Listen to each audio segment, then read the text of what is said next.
नाशिकच्या नांदगाव तालुक्यातील साकोरा येथील 9 एकर जमिनीवर संगनमताने खोटे वारस लावून जमीन परस्पर विक्री केल्याने शेतकरी रमेश शिवराम भोई आणि शिवराम महादू भोई यांच्यासह महिलांनी नांदगाव पोलीस स्टेशन जवळ आमरण उपोषण सुरू केले।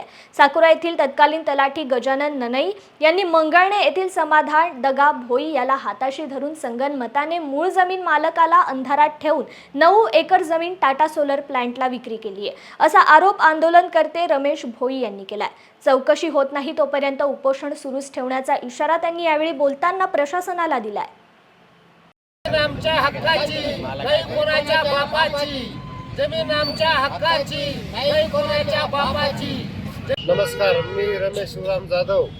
माझी जमीन साकोरा येथील 130 गट नंबर या जमिनीचे रेशमाबाई दगा भोई नवे पांजण येथे जी नोंद लावण्यात आलेली होती 15/5/1999 सदर या नोंदीचा तपास केला असता त्या नवे पांजण ग्रामपंचायतमध्ये या रेशमाबाई भोई ही स्त्रीचा मृत्यू दाखला आढळून आलेलाच नाही। सदर समाधान दगा भोई व ननई तलाठी यांनी हे खोटे मृत्यू दाखले लावून व खोटा पंचनामा करून सदर ही जमीन सौर ऊर्जा लिमिटेड ह्या व्यक्तीला विकलेली आहे।